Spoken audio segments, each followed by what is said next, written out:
या देवी सर्वभूतेषु शक्तिरूपेण संस्थिता नमस्तस्यै नमस्तस्यै नमस्तस्यै नमो नमः। મિત્રો, આ વિડીયોમાં શ્રીમદ દેવી પુરાણનો અધ્યાય બીજો સાંભળશું, જેમાં સાંભળશું સત્યવતીની ઉત્પત્તિ, વ્યાસજીનો જન્મ, રાજા મહાભીષ અને ગંગાજીને બ્રહ્માજીનો શાપ, ભીષ્મ પિતામહની કથા, કૌરવો પાંડવોની ઉત્પત્તિ કથા, કૌરવ પાંડવોનો ટૂંકો ઇતિહાસ, પરીક્ષિતનું મોત અને જન્મેજય દ્વારા સમર્પણ યજ્ઞની સંપૂર્ણ કથા વાર્તા આ વિડીયોમાં સાંભળશું, જે નવરાત્રિમાં આ કથા સાંભળવાનો મહિમા છે। નવરાત્રિના 9 દિવસ દેવી પુરાણ સાંભળવાથી વ્યક્તિ ગરીબ હોય તો તે ધનવાન બને છે, રોગી હોય તે સ્વસ્થ બને છે।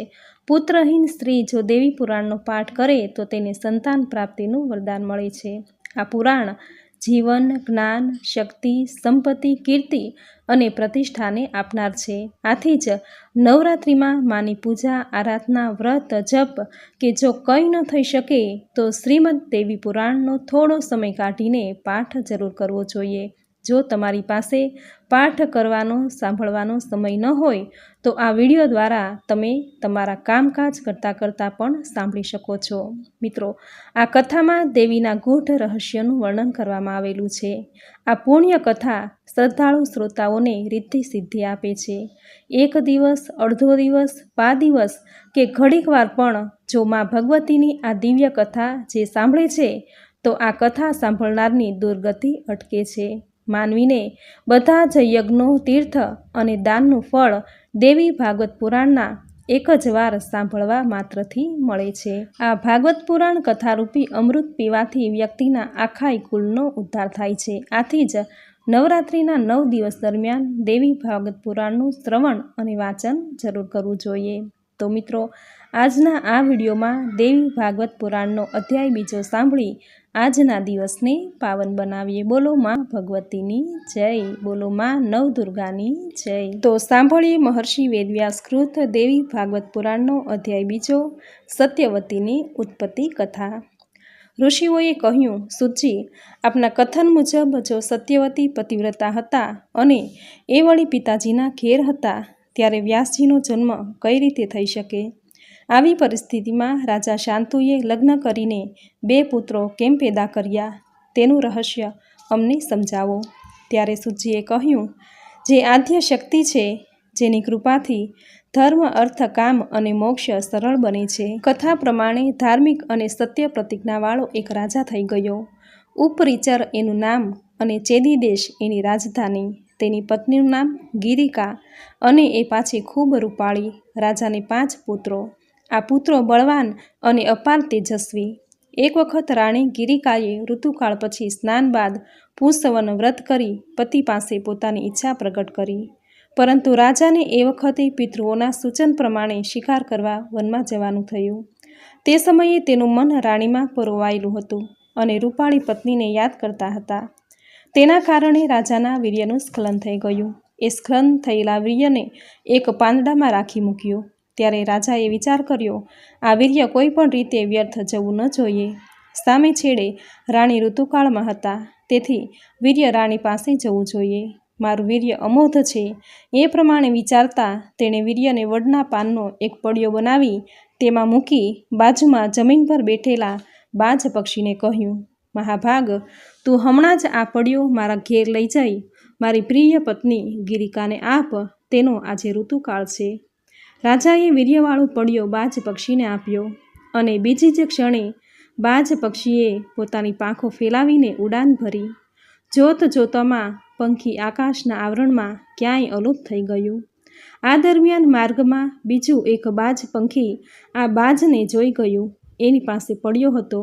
પડિયો જોતાં જ માર્ગમાં મળેલ અન્ય બાજને ખોરાકની કોઈ ચીજ અર્થાત માંસનો ટુકડો લાગ્યો અને આકાશમાં જ બથા દરમિયાન બાજ પંખીની ચાંચમાંથી વીર્યનો પડિયો છૂટ્યો અને આવ્યો સીધો યમુના નદીમાં। નદીમાં ચંદ્રિકા નામની બ્રાહ્મણ અપસરા સ્નાન કરતી હતી। એ જ પાણીમાં એક બ્રાહ્મણ દેવ સ્નાન બાદ સંધ્યા વંદના કરી રહ્યા હતા। ત્યાં જળમાં ડૂબકી મારીને રમતી ચંદ્રિકા અપસરાથી બ્રાહ્મણ દેવનો પગ પકડાઈ ગયો। બ્રાહ્મણ દેવના પ્રાણાયામની ક્રિયામાં અડચણ થતાં તેણે એ સુંદર અપસરા ચંદ્રિકાને શાપ આપ્યો એટલે તે માછલી બની ગઈ અને બરાબર એ જ સમયે આ બાજ પંખી દ્વારા પડિયાના વીર્યને ખોરાક સમજી તે ગળી ગઈ. શાપના લીધે માછલી બનેલી એણે પાણીમાં ઝડપથી સરકીને વીર્યને ગળી ગઈ. આ તો રાજાનું વીર્ય હતું, રાણીને મોકલવાનું હતું, પણ વિધિ મુજબ માછલીના પેટમાં ગયું અને તેને ગર્ભ રહ્યો. તેનો વિકસતો ગયો અને આ માછલી એક દિવસ માછીમારની જાળમાં સપડાઈ ગઈ. માછીમાર તેને ઘેર લઈ આવ્યો. તેને ચીરતા માછીમારની નવાઈનો પાર ન રહ્યો. માછલીના પેટમાંથી 2 બાળક નીકળ્યા, એક બાળક અને એક બાળકી હતી. માછીમાર તો હરખાયો. પુત્ર અને પુત્રી બંનેને લઈને રાજા ઉપરી ચરજી પાસે ગયો અને ભેટ ધરી અને આખીએ વાત કરી. રાજાને પણ ભારે નવાઈ લાગી, પણ રાજાએ પુત્રને પોતાની પાસે રાખીને તેને ઉછેરવા માંડ્યું. આ બાળક મોટો થતાં ઓળખ મત્સ્ય રાજા તરીકે થઈ. કન્યાને માછીમારને પાછી આપી દીધી. જેને માછીમારે ઉછેરી તે કન્યા કાલી અને મત્સ્યોદરી નામથી ઓળખવા લાગી. જોકે તે માછલીના શરીરમાંથી પેદા થઈ હોવાથી તેના શરીરમાં માછલી જેવી ગંધ આવતી હતી. તેથી આગળ જતાં તેનું નામ મત્સ્યગંધા પડ્યું. ત્યારે ઋષિઓએ સવાલ કર્યો કે એ ચંદ્રિકા અપ્સરા રમતા રમતા બ્રાહ્મણના શાપનો ભોગ બનીને માછલી બની અને વીર્ય ગળી ગઈ, પેટમાં 2 બાળકો પેદા કર્યા અને આખરે માછીમારના હાથે ચીરાઈ ગઈ. આ બધી જ યાતનાઓ એણે વેઠી, પણ એના શાપનું નિવારણ કેવી રીતે થયું? તે અપ્સરા હતી, પછી સ્વર્ગમાં કેવી રીતે ગઈ? ત્યારે સૂતજીએ જવાબ આપતા જણાવ્યું કે બ્રાહ્મણે ગુસ્સાથી શાપ આપ્યો અને અપ્સરામાંથી માછલી બનેલી તે અપ્સરા તે સમયે વિલાપ કરી ઉઠી. તેણે રડતા રડતા બ્રાહ્મણને પ્રાર્થના કરી ગરગરવા લાગી. ત્યારે તે બ્રાહ્મણ દેવતા પીગળ્યા અને એ અપ્સરા કે જે ચંદ્રિકા માછલી બની હતી તેને કહેવા લાગ્યા. વાસ્તવમાં એ ગુસ્સાવાળા હતા અને સાથે દયાળુ પણ એવા જ હતા. તરત જ માની ગયા. તેમણે કહ્યું, હે કલ્યાણી, મેં તને ગુસ્સામાં જે શાપ આપ્યો છે તેથી તું શોક ન કર. તું માછલી યોનિમાં જઈશ, ત્યાં તારા પેટમાંથી 2 બાળકોનો જન્મ થશે અને એ પછી તારા શાપનો અંત આવશે, તારો ઉદ્ધાર થશે. તું પાછી અપ્સરા બની જઈશ અને પછી એ પુનઃ સુંદર અપ્સરા બનીને ફરીવાર સ્વર્ગમાં પહોંચી ગઈ. આ બાળકી મત્સ્યગંધાના રૂપમાં હતી ત્યારે તેના શરીરમાંથી એટલી બધી ગંધ નીકળતી હતી કે વાત ન પૂછો. તે માછીમારના ઘેર ઉછરી હતી. હવે તે કન્યા યુવતી થઈ ગઈ. હવે સાંભળશું વ્યાસજીનો જન્મ. સૂતજી કહે છે, એક વેળાની વાત છે. મહાન તેજસ્વી પરાશરજી તીર્થયાત્રા કરી રહ્યા હતા. ફરતા ફરતા તેઓ યમુના નદી કિનારે આવ્યા. ત્યારે એ સમયે દેવવશ એક સુંદર કન્યાને જોઈ મુનિની વાસના પ્રબળ રીતે ભડકી ઉઠી. મુનિ ખળભળી ઉઠ્યા અને તેણે પોતાના જમણા હાથ વડે મત્સ્યગંધાનો હાથ પકડી લીધો. ત્યારે એ સુંદર કન્યાએ પરાશર મુનિને કહ્યું, હે ઋષિ, આપનું કુળ ઉત્તમ છે. જ્યારે હું એક માછી કન્યા છું, મારા શરીરમાંથી તો સતત માછલીની ગંધ નીકળે છે. મને જોઈને તમારા મનમાં વિકારી ભાવ જાગ્યો કઈ રીતે? મત્સ્યગંધાના આ કથનથી પરાશરજીએ તેને પોતાના તપોબળથી તેને કસ્તુરીની સુગંધ પ્રસરતી કરી દીધી. મુનિએ મત્સ્યકન્યાના દેહમાંથી માછલીની દુર્ગંધના સ્થાને કસ્તુરીની મહેક ભરી દીધી. છતાંય એ કન્યા કહેવા લાગી કે મુનિવર, અત્યારે આખો સમાજ આપણને જોઈ રહ્યો છે. તેમાં સામા કિનારે મારા પિતાજી પણ છે. આવું પાશ્વિક કૃત્ય કરવું અતિ ભયંકર છે. મનુષ્યે એ કૃત્ય રાત્રિના સમયે કરવું જોઈએ. દિવસે આ કૃત્ય નિષિદ્ધ બનાવ્યું છે. હે મુનિ, તમારી ઈચ્છાઓને રોકી રાખો, તેના પર અંકુશ કરો, નહીં તો જગતમાં નિંદાને પાત્ર બની જશો. તમારી અને મારી આબરૂ નષ્ટ થઈ જશે. આ પ્રમાણે માછીમારના ઘેરે ઉછરેલી સત્યવતીના યોગ્ય શબ્દો સાંભળીને પરાશર મુનિએ એ જ ક્ષણે પોતાના પુણ્યના પ્રભાવથી ધુમ્મસ પેદા કર્યું કે જેથી યમુના નદી કિનારે ગાઢ ધુમ્મસમાં મુનિ તૈયાર થયા. ત્યારે સત્યવતીએ વધુ એકવાર પરાશર મુનિને કહ્યું, હે વિપ્રવર, હું કુંવારી કન્યા છું. તમારા સંપર્કથી જો હું ગર્ભવતી થઈશ તો મારા પિતાજીને હું શું કહીશ? આ સાંભળી પરાશરજીએ કહ્યું, પ્રિયે, મારું પ્રિય કાર્ય કર્યા પછી પણ તું કન્યા જ રહીશ. તારી ઈચ્છા હોય તો તું બીજું વચન પણ માંગી લે. સત્યવતીએ પરાશર મુનિની વાત સાંભળી અને કહ્યું, હે મુનિ, આપ એવી કૃપા કરો કે જેનાથી જગતમાં મારા મા બાપ આ રહસ્યને જાણી ન શકે, મારું કન્યાવ્રત ભંગ ન થાય. હે મુનિ, મારાથી આપના જેવો જ ખૂબ જ શક્તિશાળી પુત્ર પેદા થાય. મારામાં મૂકેલી સુગંધ કસ્તુરી સદાય રહે અને હું હંમેશા નવ યૌવના રહું. સૂતજી આગળ કથા કરતાં કહે છે કે મુનિની આખી વાત સાંભળી સત્યવતી તૈયાર થઈ બંનેએ સંપર્ક કર્યો. બાદમાં પરાશરજી યમુના નદીમાં સ્નાન કરી આગળ જવા રવાના થયા. પછી સત્યવતી પોતાના પિતાના ઘેર આવી. એ વખતે એણે ગર્ભ ધારણ કર્યો. સમય જતાં સત્યવતીએ યમુનાજીના દ્વીપમાં પુત્રને જન્મ આપ્યો. તે બાળક બીજો કામદેવ જેવો જણાતો હતો. વળી તે જન્મતા જ મોટો થઈ ગયો. તેની માતા સત્યવતીને કહેવા લાગ્યો, હે માતા, મારામાં અપાર શક્તિ છે. મારા મનને તપમાં નિષ્ઠાવાળું બનાવીને જ ગર્ભમાં પ્રવિષ્ટ થયો હતો. હવે માં, તારી ઈચ્છા હોય ત્યાં તું ગમન કરી શકે છે. હું તપસ્યા કરવા જાઉં છું. હે માતા, જ્યારે તમે મને યાદ કરશો એટલે હું તમારી પાસે આવી જઈશ. માતા, ક્યારેય પણ તમે કોઈ કઠણ પરિસ્થિતિમાં આવી જાઓ ત્યારે મારું સ્મરણ કરજો. હું એ જ ક્ષણે આપની સમક્ષ આવી જઈશ. હે માતા, આપનું કલ્યાણ થાવ. મારે જવામાં મોડું થઈ રહ્યું છે. તમે સઘળી ચિંતાઓ છોડી આનંદપૂર્વક તમારો સમય પસાર કરો. જતાં જતાં પણ પરાશરજી બોલ્યા હતા કે પ્રિયે, તારો પુત્ર પુરાણોનો રચયિતા બનશે. વેદના સઘળા રહસ્યોને સમજીને એના 4 ભાગ કરશે. ત્રણેય લોકમાં એની પ્રતિષ્ઠા કાયમ રહેશે. અને એ મુજબ વેદવ્યાસજીનું અવતરણ થયું અને તેઓ યમુના દ્વીપમાં જન્મ્યા હોવાથી દ્વૈપાયન કહેવાયા. વળી ભગવાન વિષ્ણુનો અવતાર કહેવાયા. પુરાણોની સંહિતા ઉપરાંત ભારતભરમાં શ્રેષ્ઠ એવા મહાભારત નામના ગ્રંથની રચના કરી. તેણે બધા તીર્થોની યાત્રા કરી અને તમામ તીર્થોના જળમાં સ્નાન પણ કરી પુણ્ય આત્મા બન્યા. ત્યારે કલિયુગ આવી ગયાનું જાણીને તેણે વેદોની શાખા બનાવી. વેદોનો વિસ્તાર વધારી તેણે પોતાના આશ્રમમાં ભણવા આવતા શિષ્યોને પણ ભણાવ્યા. સુમંત, જૈમિની, પૈલ, વંશપાયન, અસિત, દેવલ જેવા શિષ્યો તથા તેમના પુત્ર શુકદેવજી પણ સામેલ છે. હવે સાંભળશું રાજા મહાભીષ અને ગંગાજીને બ્રહ્માજીનો શાપ. ઋષિઓએ પાછો નવો સવાલ કર્યો. હે પુણ્ય સ્વરૂપ આત્મા સૂતજી, મહાતેજસ્વી વ્યાસ અને સત્વતીના જન્મનું આપે સરસ વર્ણન કર્યું.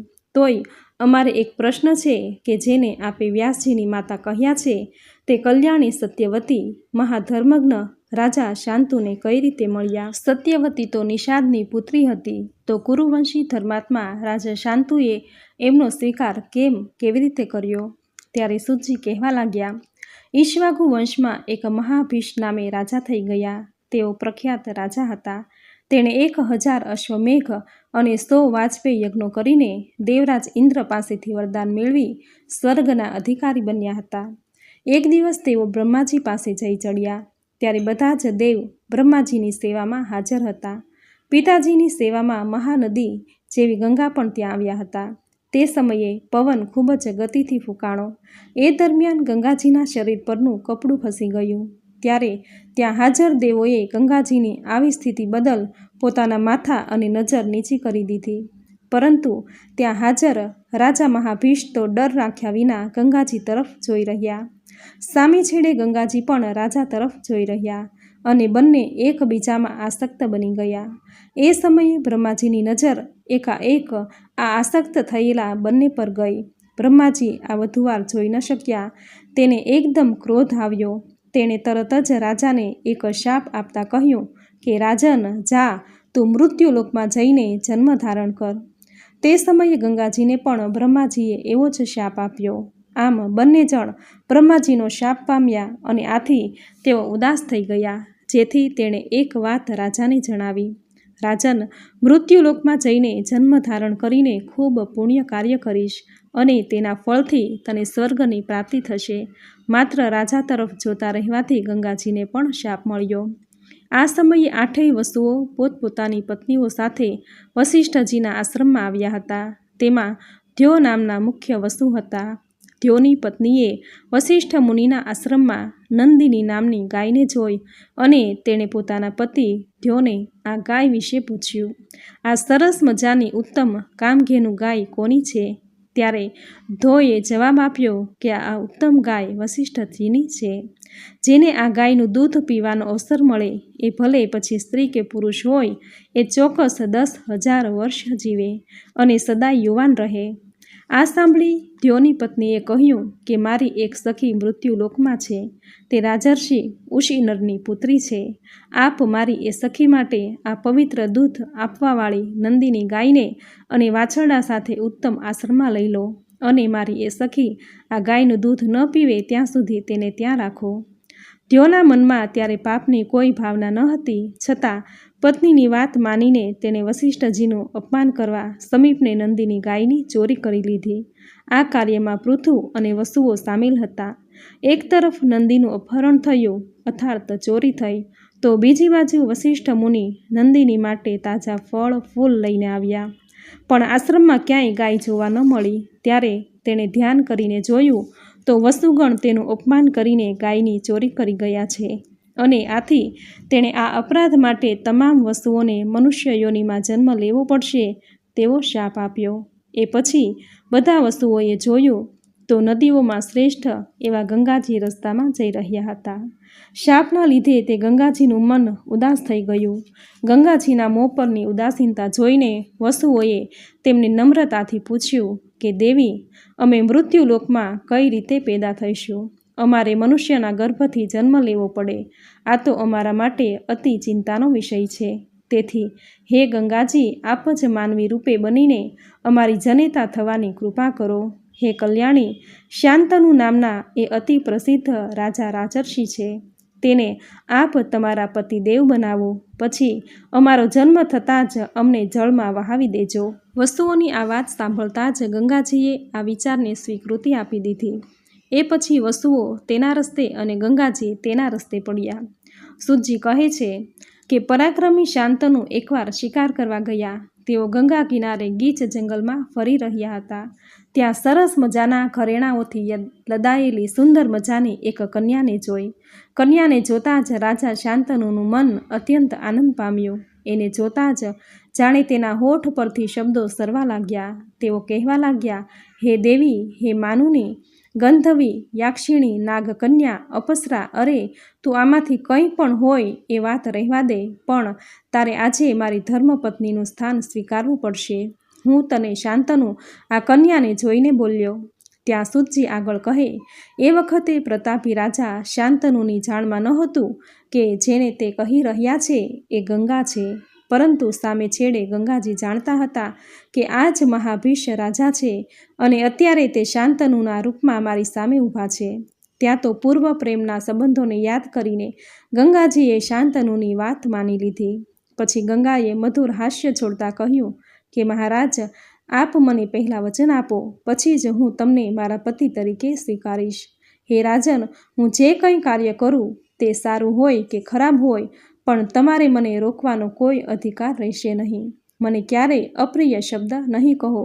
અને હા, જ્યારે આપ મારી ઈચ્છાને, મારી વાતને ફગાવી દેશો તે વખતે હું આપને છોડીને ચાલી જઈશ. મારી ઈચ્છા હશે ત્યાં જઈશ. આમ ગંગાજીએ કહ્યું. એક તરફ ગંગાજીએ વસુઓની માતા બનવા અને મહાભીષ સાથેના પોતાના પૂર્વ પ્રેમનું સ્મરણ કરીને તૈયારી બતાવી, તો સામે શાંતુએ પણ તમામ શરતો માન્ય રાખી.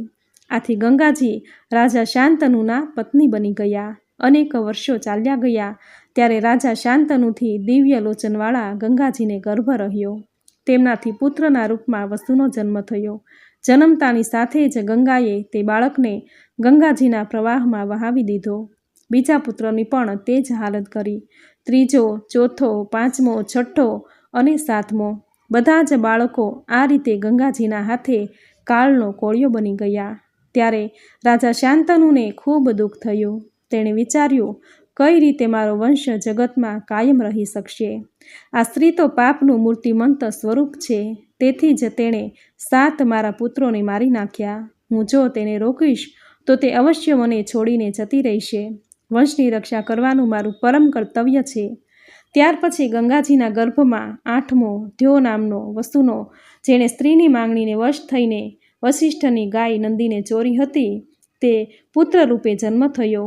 તેને જોઈને રાજા શાંતનુ ગંગાજીના ચરણોમાં પડ્યા અને બોલ્યા કે અત્યારે હું તને પ્રાર્થના કરું છું કે તું આ બાળકને જીવત દાન આપ. તે મારા વહાલા 7 સુંદર પુત્રોને મારી નાખ્યા. આ 8મા પુત્રની રક્ષા કર. રાજા શાંતનુના આ પ્રમાણે કહેવાથી ગંગાજીએ રાજાને કહ્યું કે રાજન, આ બાળકને તો જીવતો રાખવાની મારી પણ ઈચ્છા છે, પરંતુ આપે જે પ્રતિજ્ઞા કરી હતી તે તૂટી ગઈ, તેથી હું અહીં નહીં રહી શકું. તમે સ્પષ્ટ સમજી લો, હું ગંગા છું, દેવતાનું કાર્ય સિદ્ધ કરવા માટે જ અહીં આવી છું. તો હે રાજન, આ બાળક તમને આપું છું. આપ આપના આ પુત્રનો સ્વીકાર કરો. હે રાજન, આ પુત્ર ગાંગેય નામથી પ્રખ્યાત થશે અને સૌથી વધારે બળવાન થશે. આજે તો હું આ પુત્રને મારી સાથે લઈ જાઉં છું. જ્યાં મેં આપને પતિ બનાવ્યા હતા, પાલન પોષણ કરી જ્યારે મોટો થશે ત્યારે હું તેને આપની પાસે મોકલી આપીશ. આ પ્રમાણે કહીને બાળકને સાથે લઈને ગંગાજી અંતર ધ્યાન થઈ ગયા.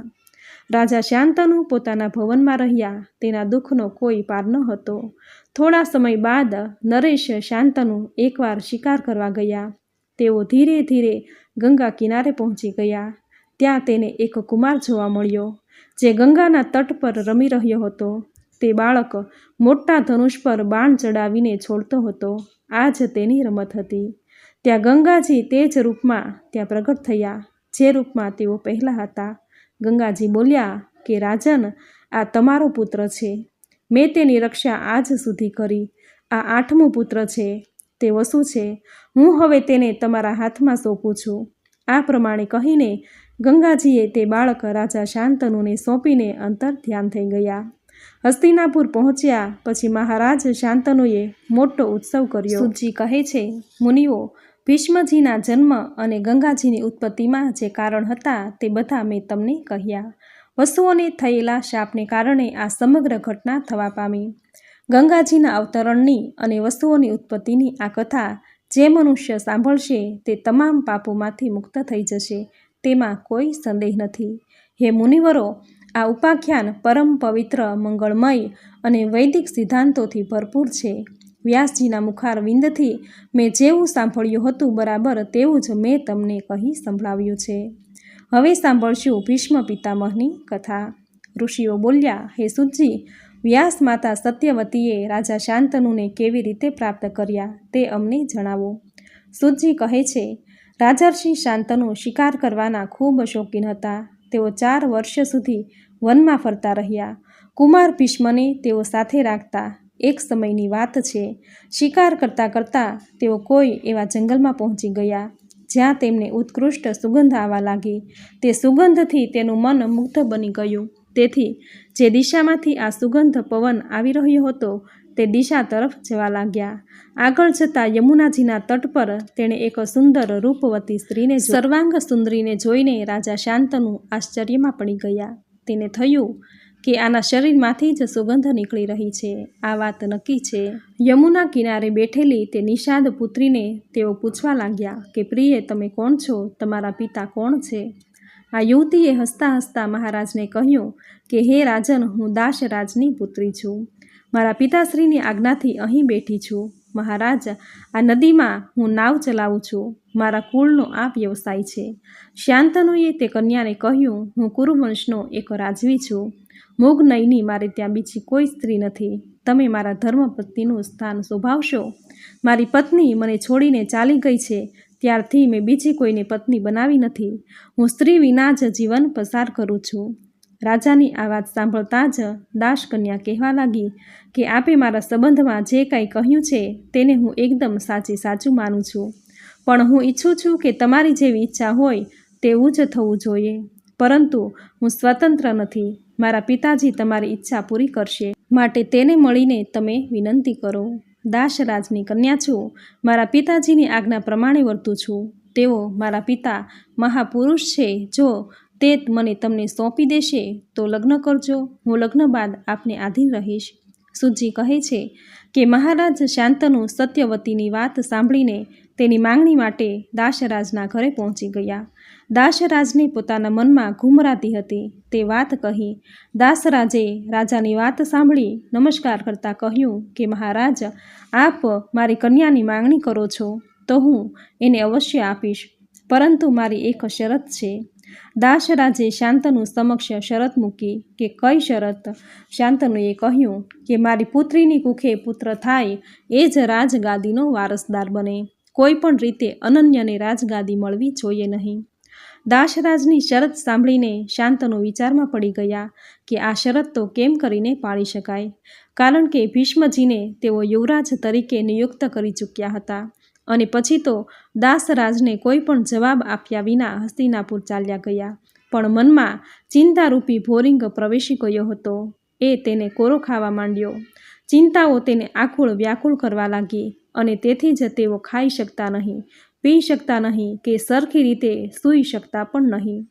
પોતાના પિતાજીની આવી સ્થિતિ જોઈને ચિંતામાં ડૂબેલા દેવવ્રત ભીષ્મજીના મનમાં થયું કે પિતાજીની ચિંતાનું શું કારણ હશે, જાણીને તે સત્વરે દૂર કરું. આથી આગ્રહ કરી પિતાજી પાસેથી સાચી વાત જાણી પછી એ જ ક્ષણે મંત્રીઓને લઈને દાસરાજના ઘરે આવી ગયો.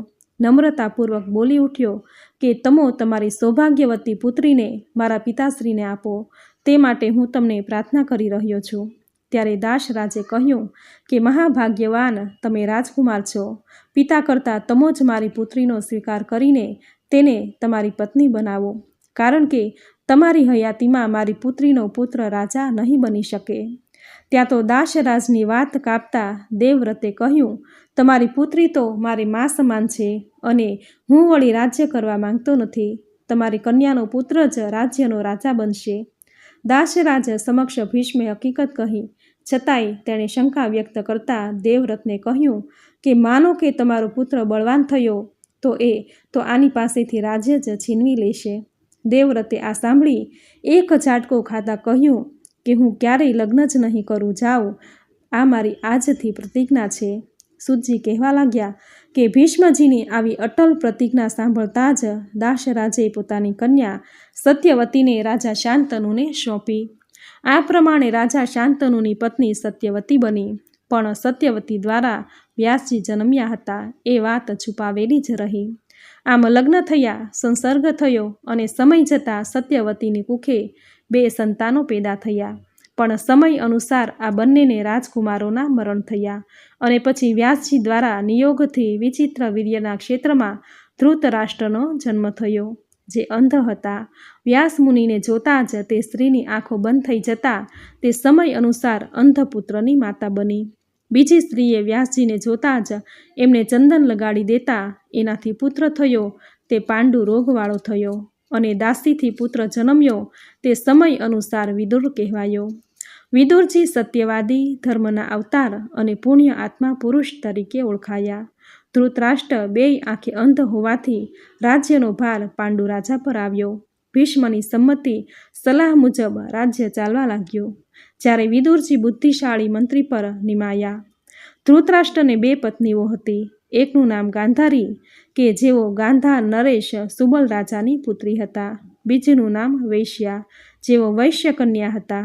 ધૃતરાષ્ટ્રની જેમ પાંડુ રાજાને પણ 2 પત્નીઓ હતી, શૂરસેન કુમારી કુંતી અને બીજી પત્ની માંદ્રી, જેઓ મદ્રરાજની પુત્રી.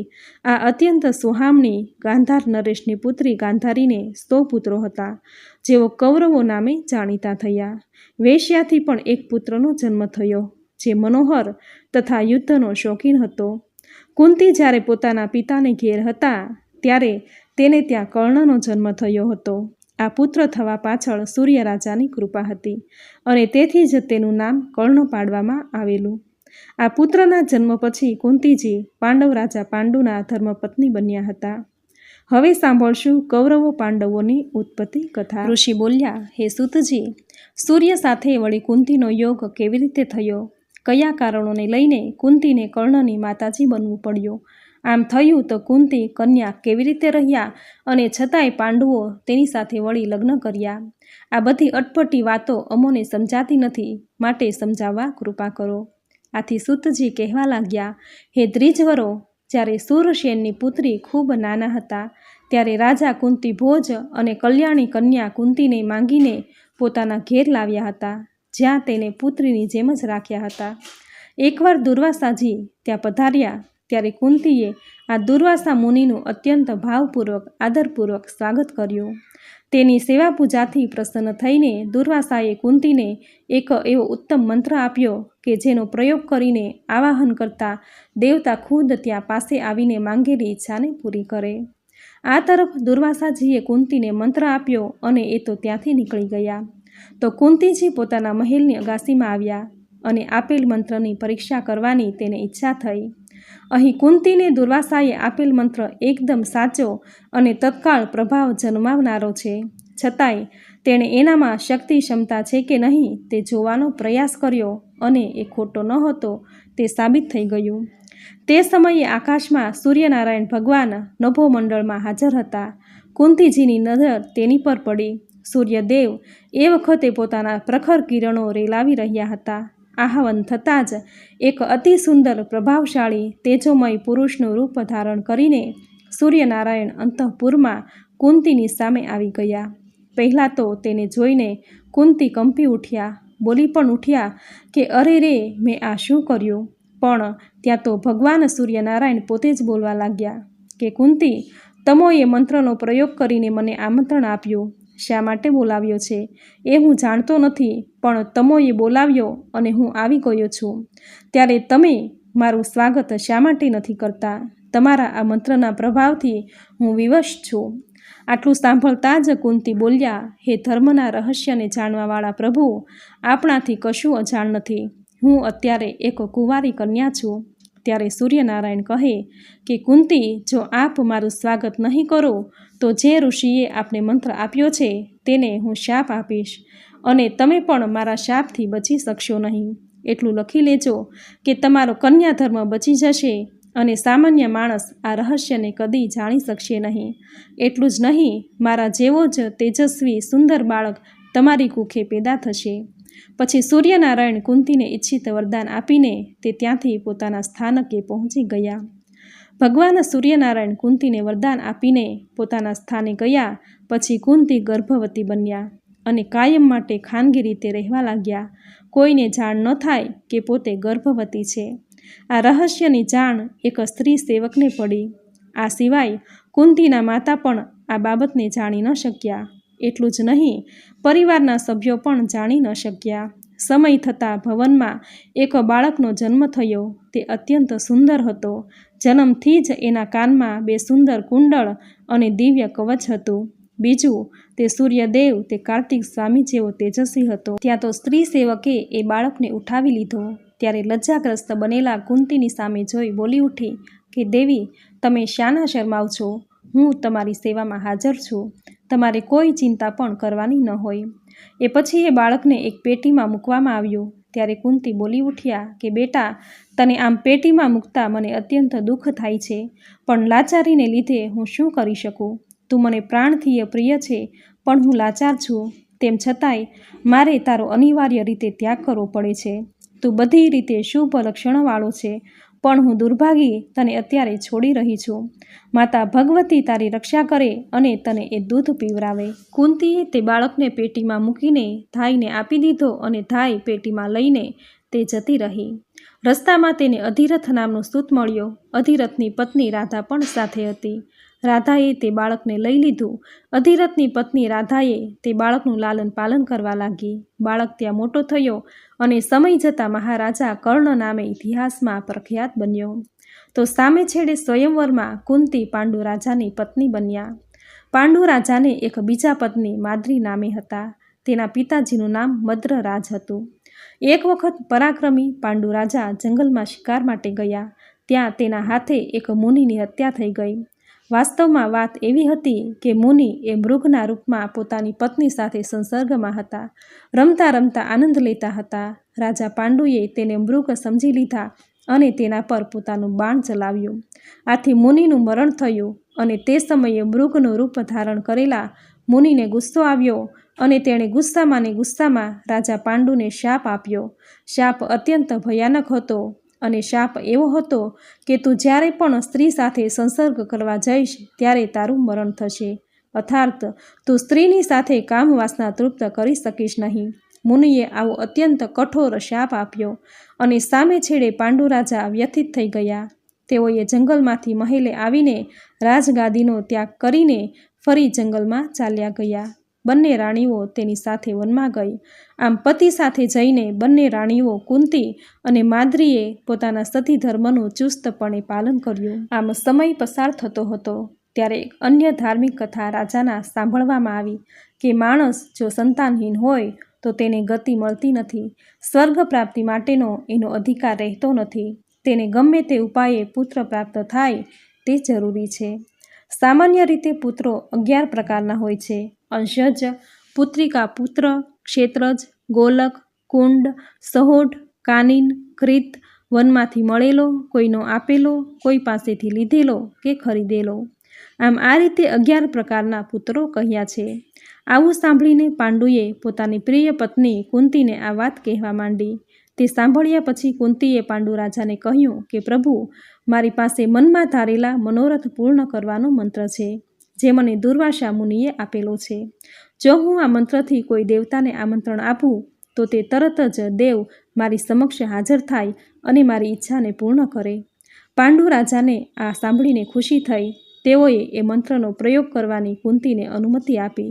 ત્યારે કુંતીએ મુખ્ય દેવતા ધર્મને યાદ કરતાં જ ધર્મદેવ ત્યાં હાજર થયા. તેની કૃપાથી કુંતી પોતાના પ્રથમ પુત્ર એવા ધર્મપુત્ર યુધિષ્ઠરની માતા બન્યા.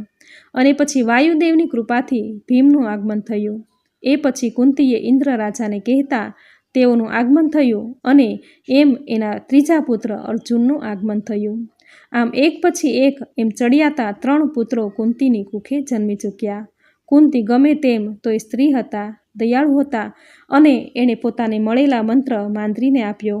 એ પછી માદ્રીએ પોતાના પુત્ર માટે કુંતીએ આપેલા મંત્રનો પ્રયોગ કર્યો અને આહ્વાન થતાં જ બંને અશ્વની કુમારો આવી પહોંચ્યા.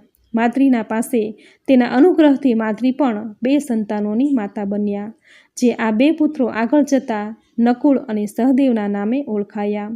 આમ આ રીતે 5 દેવકુમારો પાંડવ ક્ષેત્રજ પુત્ર થયા.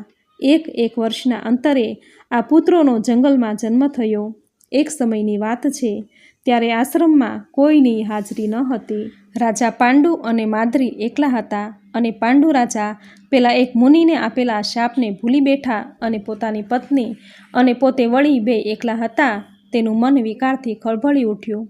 માદ્રી સાથે સંસર્ગ કરી લેવાની તેને ઈચ્છા થઈ આવી અને જાણે મોત દૂર હતું તેણે પાંડુ રાજાએ જાણે એને નજીક આવવાનું નિમંત્રણ આપ્યું. અચાનક જ પાંડુ રાજાએ પોતાના વિકારોને આવેગોને આકાર આપવા તેણે માદ્રીને પકડી લીધા અને એ વખતે માદ્રીને શાપની જાણ હોય કે ન હોય, પણ પાંડુ રાજા જાણતા હોવા છતાં માર્ગ ભૂલ્યા. સામે છેડે માદ્રીએ તેને રોકવાનો પ્રયાસ કર્યો, પણ એ પ્રયાસ નિષ્ફળ ગયો. માદ્રીનું શરીર ભોગવતા જ પેલો શાપ અસર કરી ગયો અને ધડામ કરતાં પાંડુ રાજા જમીન પર પટકાયા અને સાથે જ તેનો અંત આવી ગયો. તેનો જીવ તેના ખોળિયામાંથી નીકળી ગયો તો માદ્રીની આંખોમાંથી આંસુ વહેવા શરૂ થયા. પાંડુ રાજાના અકાળ અવસાનથી શોર બકોર થયો. ત્યાં તો કુંતીજી અને 5 પુત્રો ત્યાં આવી પહોંચ્યા. સૌની આંખોમાં આંસુ આવી ગયા. પુત્રોએ પોતાના પિતાજી અને 2 પત્નીઓને પોતાનો પતિ આજે ગુમાવ્યો હતો. છેવટે માદ્રી પાંડુના દેહ સાથે સતી થઈ ગયા. તેણે પોતાના પુત્રો કુંતીને સોંપ્યા. અંતિમ વિધિ પછી ત્યાં રહેતા 5 મુનિઓ સાથે હસ્તિનાપુર પહોંચીને ત્યાં રહેવા લાગ્યા. ભીષ્મ તેનું પાલન પોષણ કરવા લાગ્યા. હવે સાંભળશું કૌરવ પાંડવોનો ટૂંકમાં ઇતિહાસ. સુતજી બોલ્યા કે દ્રૌપદી 5 પાંડવોની સતી બન્યા. તેને પાંડવોથી 5 પુત્રો થયા. ભગવાન શ્રી કૃષ્ણના બહેન સુભદ્રા સાથે અર્જુનના લગ્ન થયા. સુભદ્રાનું અપહરણ શ્રી કૃષ્ણની સંમતિથી થયું હતું. સુભદ્રાથી અભિમન્યુનો જન્મ થયો. તેનું યુદ્ધભૂમિમાં મોત થયું. દ્રૌપદીના 5 પુત્રો યુદ્ધમાં માર્યા ગયા હતા. વિરાટ રાજાની પુત્રી સાથે અભિમન્યુનું લગ્ન થયું. પાંડવોના વંશનો અંત આવ્યો. તે સમયે ઉત્તરાએ એક પુત્રને જન્મ આપ્યો. તેના પ્રાણ અગ્નિબાણથી નીકળી ગયા હતા, પણ ખુદ ભગવાન શ્રી કૃષ્ણે તેની રક્ષા કરી હતી. વંશના અંત પછી તે બાળક પરીક્ષિત નામે ઓળખાયો. પુત્રોના મરણથી ધૃતરાષ્ટ્રને અત્યંત દુઃખ થયું અને ધૃતરાષ્ટ્રે તેની પાછળની શ્રાદ્ધ વગેરે ક્રિયાઓ કરી. બ્રાહ્મણોને જમાડ્યા. ઔધર્વદેહી ક્રિયા પછી તેઓ ગાંધારી સાથે વનમાં ગયા. કુંતીને વિદુરજી પણ સાથે ગયા. ત્યારે વનમાં અચાનક આગ લાગી અને તેમાં ધૃતરાષ્ટ્ર, કુંતી અને ગાંધારી બળીને ભસ્મ થયા. ત્યારે સંજય ધૃતરાષ્ટ્રને છોડીને તીર્થયાત્રા ગયા. આ સમાચાર નારદ દ્વારા યુધિષ્ઠરને મળતા તેઓ દુઃખી થયા. કૌરવોના અંત પછી 36 વર્ષે યાદવોનો પણ સંહાર થયો. બ્રાહ્મણોના શાપથી પ્રભાસ પાટણ આવી યાદવો આપસમાં લડી મર્યા. બલરામજીએ પણ તેનો દેહ ત્યાગ કર્યો. ભગવાન શ્રી કૃષ્ણ પણ પાલધીના તીરથી મરણ પામ્યા. તેની ઈચ્છા પ્રમાણે અંતર ધ્યાન થયા. આ વાત સાંભળી વસુદેવે ભગવતી ભુવનેશ્વરીને યાદ કરી પોતાના પ્રાણ ત્યજી દીધા. એ પછી સમુદ્રએ શ્રી કૃષ્ણની નગરી દ્વારિકાને ડૂબાડી દીધી. અર્જુન બધાને લઈને જતા હતા ત્યારે ચોરો અને ગોવાળોએ તેને લૂંટી લીધા. ભગવાન શ્રી કૃષ્ણ સ્વધામ હોય અર્જુનનો પ્રભાવ ઘટ્યો. શ્રી કૃષ્ણના અંતર ધ્યાન અને યાદવોના સંહારના સમાચારથી મહારાજા યુધિષ્ઠરે હિમાલય જવાનું વિચાર્યું. તેણે ઉત્તરાના પુત્ર પરીક્ષિતનો રાજ્યાભિષેક કર્યો. યુધિષ્ઠરે દ્રૌપદી અને ભાઈઓ સાથે હિમાલય પર દેહ ત્યજ્યો. પરીક્ષિત રાજા ધાર્મિક પુરુષ હતા. તેણે 60 વર્ષ સુધી કુશળતાપૂર્વક રાજ્ય કર્યું, પ્રજાનું પાલન કર્યું. એક દિવસ તેઓ ગીચ જંગલમાં શિકાર માટે ગયા. શિકારની શોધમાં ખૂબ થાકી ગયા હતા. ત્યારે તેણે ત્યાં એક મુનિને જોયા. મુનિ ધ્યાનમાં હતા. રાજાને તરસ લાગી હોય મુનિ પાસે પાણી માંગ્યું. મુનિ ધ્યાનમાં હોય કોઈ જવાબ ન આપ્યો. તરસથી વ્યાકુળ પરીક્ષિતને ગુસ્સો આવતા બાજુમાં પડેલ એક મરેલા સાપને ધનુષથી ઉપાડીને ધ્યાનસ્થ મુનિના ગળામાં નાખી દીધો. તે મુનિના મહાતેજસ્વી અને તપોનિષ્ઠ પુત્રને કોઈએ આ ઘટના વિશે કહ્યું. એ જ ક્ષણે હાથમાં જળ લઈ એ પુત્રે પરીક્ષિતને શાપ આપ્યો કે જેણે મારા પિતાના ગળામાં મરેલો સર્પ નાખ્યો છે તેને આજથી 7મી રાત્રે તક્ષક નાગ કરડશે. મુનિના એક શિષ્યે પરીક્ષિત પાસે જઈને આ શાપ સંભળાવ્યો. હવે સાંભળશું પરીક્ષિતનું મોત. પરીક્ષિતે રાજ્યનું સુકાન ઉત્તમ સેવકોને સોંપી 7 માળ ઊંચા મહેલમાં રહેવા લાગ્યો. તેની રક્ષા માટે અનેક મંત્ર તંત્ર જાણનારા હાજર થયા. પરીક્ષિત રાજાએ જે મુનિના ગળામાં સાપ નાખ્યો હતો એ ગૌમુખ મુનિ પાસે તેને પ્રસન્ન કરવા માણસ મોકલ્યો. પરીક્ષિતનો ગુનો માફ કરો જેવી વાત રજૂ કરવામાં આવી. સામે છેડે રાજાએ પણ પોતાની સુરક્ષાનો બંદોબસ્ત અતિ કડક બનાવ્યો. ત્યારે કશ્યપ નામના શ્રેષ્ઠ મુનિ કે જેને દ્રવ્ય પ્રાપ્તિની ઈચ્છા હતી તેણે રાજા પરીક્ષિતના શાપની વાત જાણી. કશ્યપ મુનિ મંત્રતંત્રના સર્વશ્રેષ્ઠ જ્ઞાતા હતા. જે દિવસે કશ્યપ પોતાના ઘરેથી રાજાને મળવા નીકળ્યા ત્યારે તક્ષક નાગ માનવીનું રૂપ ધારણ કરીને નીકળ્યો. બંનેનો માર્ગમાં ભેટો થતાં તક્ષકે કશ્યપને પૂછ્યું કે મહારાજ, આપ આટલા ઝડપથી ક્યાં જઈ રહ્યા છો? ત્યારે કશ્યપે કહ્યું કે રાજા પરીક્ષિતને તક્ષક નાગ ડંખ મારશે ત્યારે તેના ઝેરનું નિવારણ માટે જઈ રહ્યો છું. જો રાજાનું આયખું હશે તો અચૂક જીવશે તો હું જીવતો કરીશ. ત્યારે તક્ષકે કહ્યું કે બ્રાહ્મણ, હું પોતે જ તક્ષક છું અને હું જ તેને મારા ડંખથી પૂરો કરવાનો છું. તમે પાછા જાઓ. અરે, હું જેને ડંખ મારું છું તેને કોઈ બચાવી શકતું નથી. તમારામાં એ શક્તિ નથી. જો તમે મારા ડંખ માર્યા પછી પરીક્ષિતને જીવતદાન આપવાના હો તો તમે તમારું મંત્ર બળ પહેલાં મને બતાવો. હું હમણાં જ આ વડને વિષથી ભરેલા મારા ડંખથી ભસ્મ કરી દઉં છું. એને હું મારી મંત્ર શક્તિથી ફરીથી લીલુંછમ કરીશ. કશ્યપ બોલ્યો. જાણે બે વચ્ચે હોડ ચાલી. તક્ષકે વૃક્ષને ડંખ દઈ ભસ્મ કર્યું તો કશ્યપે મંત્રેલું પાણી નાખતા વૃક્ષ લીલુંછમ થઈ ગયું. આ જોઈને તક્ષકે કશ્યપને કહ્યું કે બ્રાહ્મણ, તમે આટલો શ્રમ કેમ કરો છો? તમે જે અપેક્ષાએ પરીક્ષિત પાસે જાઓ છો તે હું હમણાં જ આપી દઉં. જેટલું તમે રાજા પાસેથી લેવાના છો તેટલું મારી પાસેથી લઈ લો. હું આપીશ. એ લઈને ઘરે જાઓ અને આનાથી મારી સફળતા અચળ રહેશે. સુતજી કહે છે કે પરમાર્થનું મહત્ત્વ જાણનારા કશ્યપે તક્ષકની વાત પર વારંવાર વિચાર કર્યો. ત્યારે તેણે ધ્યાન ધરીને જોયું તો પરીક્ષિતનું આયખું સમાપ્ત થતું હતું. તેથી અર્થ સરતો ન હોય તેઓ તક્ષક પાસેથી ધન લઈને નિજ ઘરે પાછા આવી ગયા. એ પછી 7મા દિવસે ઉતાવળે તક્ષક હસ્તિનાપુરમાં આવી ગયા. તક્ષકે તપસ્વીઓના રૂપમાં અન્ય સર્પોને રાજાની પાસે મોકલ્યા. તેઓ ફળ ફૂલ લઈને ગયા. એક ફળમાં તક્ષક કીડા રૂપે ભરાયેલો હતો. દ્વાર આગળ આ તપસ્વીઓને રોકવામાં આવતા રાજાના દર્શનનું કારણ બતાવવામાં આવ્યું. પોતે તપોવનના હોવાનું સૂચવ્યું, પણ ચોકીદારોએ રાજાના આદેશનું સૂચન કર્યું. આજે નહીં, કાલે આવજો. સૂચન થતાં તપસ્વી રૂપી સર્પોએ રાજાને ફળ ફૂલ આપવા અને આશીર્વાદ આપવા કહ્યું. રાજાના ચોકીદારોએ એ ફળ ફૂલને રાજા પાસે પહોંચાડી દીધા. રાજાએ એક ફળ લીધું ચીર્યું તો અંદરથી એક કીડો નીકળ્યો. આ નાના કીડાની આંખો કાળી અને શરીર લાલ હતું. સૂર્યાસ્ત થતાં જ એ કીડો તક્ષક નાગમાં ફેરવાયો અને રાજાના શરીરે વીંટળાઈને તેણે ડંખ માર્યો. આ દ્રશ્ય મંત્રીઓએ જોયું. તે બૂમ પાડી ઉઠ્યા. હો હા મચી ગઈ. તક્ષક અંતરિક્ષમાં ચાલ્યો ગયો. રાજા પરીક્ષિતનું અવસાન થયું અને શાપ સાચો પડી ગયો. હવે સાંભળશું જન્મેજય દ્વારા સર્પ યજ્ઞ. સુજી કહે છે, મહારાજ, પરીક્ષિત મરણ પામ્યા ત્યારે જન્મેજય બાળક હતા, છતાં આ રાજકુમાર પર પ્રજા પ્રસન્ન હતી. તેથી મંત્રીઓએ શુભ મુહૂર્ત જોડાવી તેનો રાજ્યાભિષેક થયો.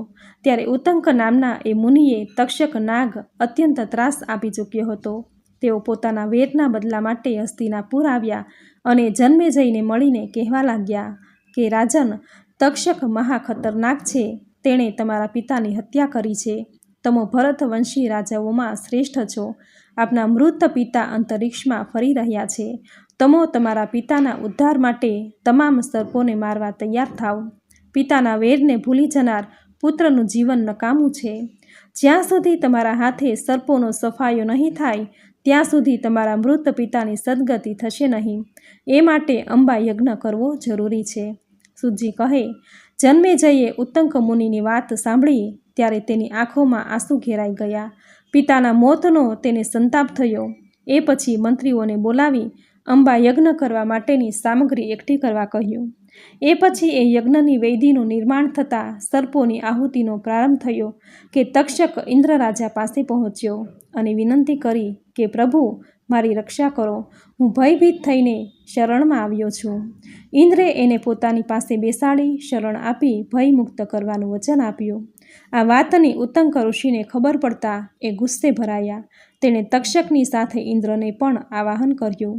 સામે છેડે તક્ષકે વળી યાયાવર કુળના ધર્માત્મા આસ્તિકનું સ્મરણ કર્યું. મુનિ આસ્તિક એ પછી જન્મેજય પાસે આવીને પ્રાર્થના કરવા લાગ્યા. આસ્તિક મુનિની વિદ્રતા જોઈને જન્મેજયે તેનું યશોચિત સ્વાગત કરી મુનિના આગમનનું કારણ પૂછ્યું. મુનિને યજ્ઞ બંધ કરાવવાનું કહ્યું. જન્મેજય સત્ય વચને બંધાયેલા હોય તેને આસ્તિક મુનિના વચનો સ્વીકાર કરીને સર્પોની આહુતિનો યજ્ઞ બંધ કર્યો. એ પછી વંશપાયનજીએ જન્મેજયને વિસ્તારથી મહાભારતની કથા કહી. છતાંય જન્મેજયના મનને શાંતિ ન મળતા તેણે વેદવ્યાસ પાસે જઈને શાંતિ માટેનો ઉપાય પૂછ્યો. મારા હૈયામાં બળબળતા અગ્નિ માટે મને કોઈ ઉપાય બતાવો. સુજીએ કહ્યું. રાજા જન્મેજયની વાતને સાંભળીને વ્યાસજી સભામાં કહેવા લાગ્યા કે રાજા, હું તને અત્યંત ગોપનીય અને અદ્ભુત પુરાણ કહીશ. એનું નામ શ્રીમદ દેવી ભાગવત પુરાણ છે. હું એની ઇતિહાસ કથા જણાવીશ, જે સાંભળવાથી હું ધર્મ, અર્થ, કામ અને મોક્ષ ચારેય પુરુષાર્થ સરળ બને છે. આ પુરાણ કથાઓ મારા પુત્ર સુખદેવને હું ભણાવી ચૂક્યો છું. ત્યારે જન્મેજયે સવાલ કર્યો કે પ્રભુ, આસ્તિક કોનો પુત્ર હતા? શા માટે યજ્ઞમાં અડચણ કરવા માગતા હતા? શા માટે તેઓ સાપોનું રક્ષણ ઈચ્છતા હતા? ત્યાં તો વ્યાસજીએ કહ્યું કે જરત્કારુ નામે મુનિ ગ્રહસ્થાશ્રમી ન હતા. તેઓ વનમાં ફરતા રહેતા. એક દિવસ તેમના એક પૂર્વજ ખાડામાં લટકતા હતા. તે પૂર્વજે જરત્કારુને કહ્યું કે પુત્ર, તું લગ્ન કર, જેથી અમને તૃપ્તિ મળે.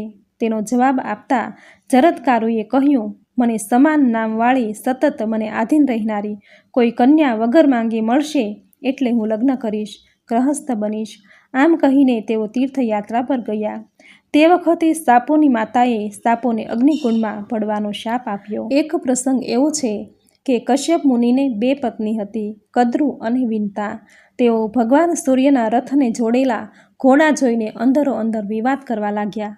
વિંતા કહે કે સફેદ રંગનો ઘોડો ઉત્તમ છે. બોલો, તમે તમારી સમજ પ્રમાણે કયા રંગનો કહો છો? ચાલો શરત લગાવીએ. જો મારી હાર થશે તો હું તમારી દાસી થઈશ, અને જો તમે હારશો તો તમારે મારી દાસી બનવું પડશે. ત્યારે કદ્રુએ કહ્યું, મારા માનવા પ્રમાણે ઘોડો કાળો છે. તું તારી શરત મુજબ મારી દાસી બન. અને તે સમયે કદ્રુની પાસે અનેક નાના નાના કાળા નાગ હતા. તે સર્પપુત્રોને તેણે સૂચવ્યું કે તમે સૂર્યના ઘોડા પાસે જઈને તેને વીંટળાઈને આખો કાળો બનાવી દો. તેમાં જેણે માતાનો આદેશ ન માન્યો એને કદ્રુએ શાપ આપ્યો કે તમે જન્મેજયના યજ્ઞકુંડની અગ્નિની જ્વાળામાં બળીને ભસ્મ થઈ જશો. જેઓ ઘોડાને વીંટળાઈ વળ્યા તેના લીધે ઘોડો કાળો દેખાવા લાગ્યો. તેથી વિનતા દુઃખી થઈ ત્યારે તેની વહારે તેનો પુત્ર ગરુડ આવ્યો. તે સમયે તેણે માતાને દુઃખી જોતા કહ્યું કે માં, તારા દુઃખનું કોઈ કારણ? વિનતાએ પોતે દાસી બની હોવાની વાત જણાવતા ગરુડે કહ્યું કે માં, તારું દર્દ અબ ઘડી દૂર કરું છું. એ પછી વિનતા કદ્રુ પાસે ગઈ ત્યારે ગરુડ તેની સાથે હતા. ગરુડે ત્યાં જ જઈને કદ્રુને કહ્યું કે માતા, મારા પ્રણામનો સ્વીકાર કરી જણાવો કે મારી માં કઈ રીતે તમારા દાસીપણામાંથી છૂટે.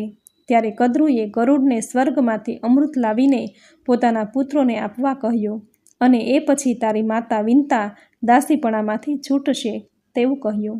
વ્યાસજી કહે કે કદ્રુના સૂચનથી પક્ષી રાજા ગરુડ ઇન્દ્રલોકમાં જઈ યુદ્ધ કરી અમૃત કુંભ જૂટવી લીધો. એ લાવીને કદ્રુને આપ્યો. આ કાર્યથી ગરુડની માતા વિનતા દાસીપણામાંથી મુક્ત થઈ. એકવાર તમામ સર્પો નદીએ સ્નાન કરવા ગયા તો બીજી બાજુ ઇન્દ્રે અમૃત કુંભ ચોરી લીધો. હવે જે સર્પો નાહવા માટે ગયા હતા તેમણે માર્ગમાં આવેલા દર્ભ ઘાસને જીભથી ચાટ્યું. ઘાસ અણીદાર હોવાથી સર્પોની જીભના 2 ભાગ થયા. કદ્રુએ જે સાપોને શાપ આપ્યો હતો તે બધા વાસુકી નાગ હતા. બ્રહ્માજીના શરણે ગયા. તેણે પોતાને મળેલા માતાના શાપની વાત કહી ત્યારે બ્રહ્માજી કહે કે વાસુકી જરત્કારુ નામના શ્રેષ્ઠ મુનિ છે. તેમના જેવા જ નામવાળી તમારી બહેન તમે તેને આપો. તેમના ગર્ભથી જે પુત્ર થશે તે તમારી રક્ષા કરશે અને તે આસ્તિક નામથી જાણીતો થશે. બ્રહ્માજીની આવી વાત સાંભળી વનમાં જઈ જરત્કારુ નામે પોતાની બહેનને મુનિને સોંપી. ત્યારે મુનિએ કહ્યું કે જે દિવસે તે મારું અપ્રિય કાર્ય કરશે ત્યારે હું તેનો ત્યાગ કરીશ. એ પછી જરત્કારુ મુનિ વનમાં ઝૂંપડી બાંધીને રહેવા લાગ્યા. સુખેથી જીવવા લાગ્યા હતા.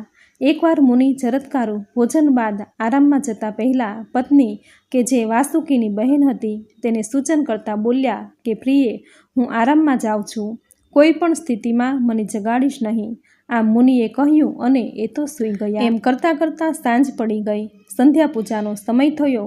એમાં આજે ભંગ થાય તેમ હતું કેમ કે મુનિ સૂઈ ગયા હતા અને એણે જગાડવાની ના પાડી હતી. પણ જરત્કારુ પત્નીએ જરત્કારુ મુનિ પતિને જગાડ્યા. મુનિની નિંદ્રા તૂટી. પતિ તો જાગ્યા પણ જતાં જતાં એણે કહ્યું કે હું સંધ્યા કરવા જાઉં છું, તું તારા ભાઈના ઘેર જજે. મુનિની આવી વાતથી થરથર ધ્રુજતી જરત્કારુ તેના ભાઈના ઘરે ગઈ. ત્યાં તેને પુત્ર થયો. તે આસ્તિકના નામે ઓળખાયો અને આમ માતાના કુળની રક્ષા કરવા તેણે તમારા યજ્ઞમાં આવી તક્ષકને બચાવ્યો. આ પ્રમાણે શ્રીમદ દેવી પુરાણનો અધ્યાય 2 અહીં પૂર્ણ થયો. બોલો માં ભગવતીની જય. તો મિત્રો, આપણે સાંભળ્યું દેવી ભાગવત પુરાણનો અધ્યાય 2. મિત્રો, નવરાત્રિના 9 દિવસ માં નવદુર્ગાની આરાધના કરાય છે. માં દુર્ગા એ દુર્ગુણ નાશિની છે. માં દુર્ગાની પૂજા આરાધના કરવાથી કઠિનમાં કઠિન કાર્ય હોય તો પણ એ સરળ બની જાય છે. જીવનમાં ભક્તિ અને મુક્તિ મળે છે. સુખ, શાંતિ, યશ, કીર્તિ, ધન, વૈભવ, સંતતિ અને સંપત્તિની પ્રાપ્તિ થાય છે. મિત્રો, માં ભગવતીને પ્રસન્ન કરવા આ 9 દિવસ તમે પૂજા આરાધના કે કંઈ ન કરી શકો તો શ્રીમદ દેવી પુરાણના પાઠ જરૂર કરવા જોઈએ. જો તમારી પાસે સમય ન હોય તો આ વિડીયો દ્વારા તમે કરી શકો છો, જે કરવાથી મન વાંછિત ફળની પ્રાપ્તિ થાય છે. પૂરી શ્રદ્ધાથી જો તમે આ પાઠ સાંભળશો તો તમારા દરેક કાર્યોમાં સફળતા પ્રાપ્ત થશે અને આ સાંભળવાનું પુણ્ય ફળ પણ તમને પ્રાપ્ત થશે. તો મિત્રો, આ વિડીયોમાં શ્રીમદ દેવી પુરાણનો અધ્યાય 2 તમે પૂરી શ્રદ્ધાથી એક ચિત્ત થઈને સાંભળ્યો. જે સાંભળવો તમને જરૂર ગમ્યો હશે તો વિડીયોને લાઇક કરી કોમેન્ટમાં જય માં ભગવતી, જય માં અન્નપૂર્ણા, જય માં નવદુર્ગા જરૂર લખજો. ચેનલ પર નવા છો તો ચેનલ સબસ્ક્રાઈબ કરી બાજુમાં બેલ આઇકન જરૂર પ્રેસ કરજો.